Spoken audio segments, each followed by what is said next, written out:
Hi, good evening. ഇന്ന് ചെറിയൊരു ഷോർട്സോ അല്ലെങ്കിൽ ഒരു ലോങ് വീഡിയോ എക്സ്പെക്ട് ചെയ്തോളൂ കേട്ടോ. പക്ഷെ ഞാൻ ക്യാമറ വെക്കുന്നത് എന്തായാലും വെർട്ടിക്കലായിട്ടായിരിക്കും കേട്ടോ. അപ്പോൾ വെർട്ടിക്കലാവുമ്പോൾ നിങ്ങൾക്ക് ഫുൾ സ്ക്രീൻ കിട്ടുന്നില്ലെങ്കിൽ ജസ്റ്റ് ഒന്ന് താഴോട്ട് ഡ്രാഗ് ചെയ്താൽ മതിയേ. പിന്നെ ഞാനൊരു കാര്യം പറയട്ടെ, ഞാൻ ഇടയ്ക്കിടയ്ക്ക് എൻ്റെ വീഡിയോസിൽ പ്രൊഡക്ടിവിറ്റി എന്ന് പറഞ്ഞിട്ടൊരു സംഭവം പറയുന്നുണ്ടായിരുന്നു. അതായത് നമ്മളൊരു ദിവസത്തെ എങ്ങനെ പ്രൊഡക്റ്റീവ് ആക്കാം, എപ്പോഴും നമുക്കത് പെർഫെക്റ്റ് ആയിട്ട് കിട്ടുമെന്ന് അറിയാൻ വേണ്ടിയിട്ട് നമ്മൾ എത്ര എക്സ്പെരിമെൻ്റ് ചെയ്താലും അതിനൊരു പെർഫെക്ഷൻ കംപ്ലീറ്റ് ആയിട്ട് വരണമെന്നില്ല. ഇപ്പം ഞാനിപ്പോൾ എൻ്റെ റൊട്ടീൻസിൽ ഹാബിറ്റ്സിൽ ഞാൻ ഇൻക്ലൂഡ് ചെയ്ത കുറച്ച് കാര്യങ്ങളാണ്. ഒന്ന് എക്സസൈസ് എന്ന് പറയുന്നത്. എക്സസൈസിൻ്റെ കൂടെ തന്നെ നമ്മൾ ഫുഡ് ഇൻടേക്ക് ചെയ്യുമ്പോൾ അതിൽ കുറച്ച് ഡയറ്റ് പ്ലാൻ ചെയ്യുക. പിന്നെ അതുപോലെ തന്നെ ചോറ് ഞാൻ കഴിക്കുന്നതാണ്, ചോറ് ചപ്പാത്തി ഇത് കഴിക്കുമ്പോൾ നമ്മൾ അതിന് കറക്റ്റ് രണ്ടിനും സെയിം കലോറിയാണെന്നാണ് ഞാൻ പറഞ്ഞു കേട്ടിട്ടുള്ളൂ കേട്ടോ. എൻ്റെ ചേച്ചി എന്നോട് പറഞ്ഞിട്ടുള്ളത് രണ്ടിനും സെയിം കലോറിയാണ്.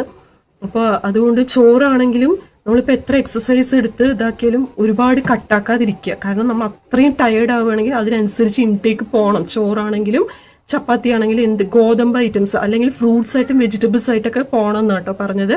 ചേച്ചി ഡോക്ടറാണ്. അപ്പോൾ അതുകൊണ്ട് ഞാൻ ഒരു ഡയറ്റ് പ്ലാൻ തരുമോ ചേച്ചി പറഞ്ഞിട്ട് ചോദിച്ചു. അവൾ എനിക്കത് ജസ്റ്റ് ഒന്ന് ഒരു കാര്യം എനിക്ക് കറക്റ്റായിട്ട് പറഞ്ഞു തന്നു. നീ ഇങ്ങനെ ചെയ്താൽ മതി, രാവിലെ ഇങ്ങനെ ഫുഡ് കഴിക്കുക, രാവിലെ കുറച്ച് കൂടുതൽ കഴിക്കുക, ഉച്ചയ്ക്ക് കുറച്ച് മീഡിയം അതായിട്ട് കഴിക്കുക, രാത്രി നോക്കി കഴിക്കുക, അതായത് കുറച്ച് റിഡ്യൂസ് ആക്കുക. പിന്നെ വെള്ളം നന്നായിട്ട് കുടിച്ചിട്ട് ഡീഹൈഡ്രേഷൻ മാറ്റിയിട്ട് ഹൈഡ്രേറ്റഡ് ആക്കുക. പിന്നെ ഞാനൊരു കാര്യം പറയട്ടെ, ഇതൊക്കെ ഞാൻ എൻ്റെ കാര്യങ്ങളാട്ടോ പറയുന്നത്. ഇത് പോയിട്ട് ആരും ദയവ് ചെയ്ത് ഇമിറ്റേറ്റ് ചെയ്യാൻ നിൽക്കരുത്.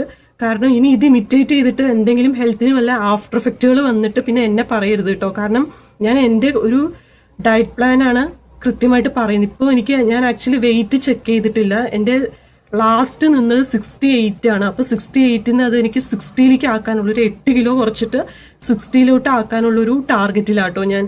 പിന്നെ അത് എന്തായാലും ഇന്നത്തെ ഡേ പ്രൊഡക്റ്റീവ് ആണോ ചോദിച്ചാൽ ലിറ്റിൽ ബിറ്റ് പ്രൊഡക്റ്റീവ്. ബട്ട് ഇത്രത്തോളം പ്രൊഡക്റ്റീവ് ആവും ഞാൻ വിചാരിച്ചില്ല കേട്ടോ. കാരണം ഹാബിറ്റ്സ് സത്യം പറഞ്ഞാൽ നല്ല ചേഞ്ചസ് വരുന്നുണ്ട് കേട്ടോ. അതായത് കുറെ കൂടി മാറ്റങ്ങൾ വരുന്നുണ്ട്. പിന്നെ എനിക്കിങ്ങനെ കുറച്ച് ഓർഗനൈസ്ഡ് ആയിട്ട് ചെയ്യാനുള്ളൊരു ടെൻഡൻസി കൂടുന്നുണ്ട് കേട്ടോ. ഇനി ഞാനൊരു 21 days ചലഞ്ചിന്റെ ഒരു ആപ്പ് എടുത്തിട്ടുണ്ടായിരുന്നു പറഞ്ഞില്ലേ. അപ്പോൾ അതിന്റെ കൂടി ചെയ്യാനായിട്ട് പ്ലാൻ ഉണ്ട് കേട്ടോ. അപ്പോൾ അതിൽ ഞാൻ ഇന്നലെ മുതൽ സ്റ്റാർട്ട് ചെയ്തിട്ടുണ്ടായിരുന്നു. അതായത് ബൾക്കായിട്ട് ഓരോരോ ടാസ്ക് ചെയ്യില്ല, ഓരോ ടാസ്ക് ഓരോ ദിവസം വെച്ചിട്ട് ചെയ്യുക കേട്ടോ. അപ്പോൾ ഇന്നലെ ഒരു ടാസ്ക് ചെയ്തിട്ടുണ്ടായിരുന്നു കേട്ടോ. അതിൽ ഞാൻ വെച്ചിട്ടുണ്ടായിരുന്നു മേക്ക് യുവർ ബെഡ് ആണ്. Make your bed in the sense നമ്മൾ എണിച്ച് വന്നതിന് ശേഷം ജസ്റ്റ് ഒന്ന് ബെഡ് നീറ്റാക്കി വെക്കുക, അത്ര മാത്രമേ ഉള്ളൂ കേട്ടോ. ആ പുതപ്പൊക്കെ അങ്ങോട്ടും ഇങ്ങോട്ടും അലഞ്ഞു തിരിഞ്ഞിങ്ങനെ ഉണ്ടാവുമല്ലോ, അപ്പോൾ അതിനൊക്കെ ഒന്ന് നീറ്റാക്കി വെക്കുക. ഇനി അടുത്തത് മേക്ക് യുവർ ബെഡ് കഴിഞ്ഞു. പിന്നെ സെക്കൻഡ് ഡേ ഇന്നത്തെ ദിവസം ഞാൻ ടു ഡു ലിസ്റ്റിൽ ഇട്ടിട്ടുള്ള ഒരു കാര്യമായിരുന്നു എന്താ പറയുക, എക്സസൈസ് ചെയ്യുക എന്നുള്ളത്. അതായത് 21 days ഇന്നത്തെ എക്സസൈസ് ചെയ്യാന്ന് കേട്ടോ. നാളത്തെ എന്താന്നുള്ളത് ഞാൻ ചെയ്ത് കഴിഞ്ഞതിന് ശേഷം പറയാം കേട്ടോ. എൻ്റെ ചലഞ്ചിൽ 3-ാമത്തെ ദിവസത്തെ ഞാൻ പറയാം കേട്ടോ. പിന്നെ വിഷുവിൻ്റെ ഒരു വ്ളോഗ് വരുന്നുണ്ട് കേട്ടോ. എല്ലാവരും വെയിറ്റ് ചെയ്ത് വാച്ച് ചെയ്തോളൂ കേട്ടോ. താങ്ക്